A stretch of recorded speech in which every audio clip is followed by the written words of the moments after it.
उस दिन महल में खुशी नहीं थी, खामोशी दफन थी। राजकुमारी जिंदा थी लेकिन होश में नहीं थी, और सबसे डरावनी बात यह थी कि उसे मारने के लिए जादूगर ने जहर नहीं बल्कि शराब पिलाई थी। राजा अपनी बेटी के बिस्तर के पास खड़ा था। राजकुमारी की सांस चल रही थी लेकिन आंखें बंद थीं, जैसे उसकी आत्मा कहीं और कैद हो। हकीम आए, ओझा बुलाए गए, पीर फकीह और वैद्य भी आए, लेकिन सब हार कर लौट गए। आखिर एक हकीम ने सिर झुकाकर कहा कि यह बीमारी नहीं है, यह जादू है। धीरे धीरे सच्चाई सामने आई। एक जलन से भरा जादूगर जो राजकुमारी के इनकार को सह नहीं सका था, उसने मोहब्बत के बहाने उसे लाल रंग की एक शराब पिला दी थी। वह शराब नहीं थी, वह एक जिंदा अभिशाप थी। जादूगर ने कहा था कि यह उसे मारेगी नहीं, बस उससे सब कुछ छीन लेगी। महीने गुजर गए, राजकुमारी की हालत वैसी ही रही। राजा अंदर से टूट चुका था।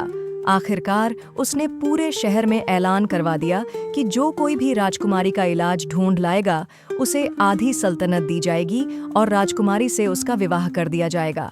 इस ऐलान के बाद शहर में हलचल मच गई। दूर दूर से राजकुमार आए, जादूगर आए, विद्वान आए। किसी ने ताबीज आजमाए, किसी ने खून मांगा, किसी ने बल्ली की बात की, लेकिन हर कोई नाकाम रहा। कुछ तो इसी कोशिश में अपनी जान भी गंवा बैठे। धीरे धीरे लोगों ने कहना शुरू कर दिया कि यह इलाज नहीं, मौत का सौदा है।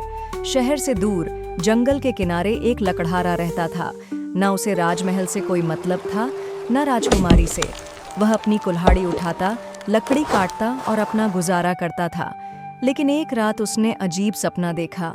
उस सपने में राजकुमारी नहीं थी, बल्कि एक पेड़ रो रहा था, और एक आवाज गूंज रही थी कि जो शराब से बांधा गया है वह शराब से नहीं, बलिदान से खुलेगा। अगली सुबह लकड़हारा महल पहुंचा।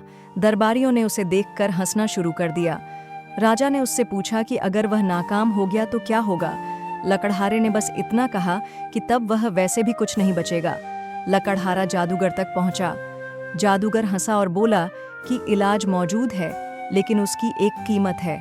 जब लकड़हारे ने कीमत पूछी तो जादूगर ने कहा कि जो यह इलाज करेगा वह जिंदा नहीं बचेगा। लकड़हारा वापस लौटा और राजकुमारी के बिस्तर के पास खड़ा हुआ। राजकुमारी ने पहली बार आंखें खोलीं और बहुत धीमी आवाज में बस एक शब्द कहा, मत करना। लकड़हारे ने कुछ नहीं कहा, बस हल्की सी मुस्कान दी। वही शराब फिर से तैयार की गई। लकड़हारे ने उसे पी लिया। जमीन कांप उठी। राजकुमारी की आंखें पूरी तरह खुल गईं और उसकी सांसें सामान्य हो गईं। लेकिन लकड़हारा जमीन पर गिर चुका था।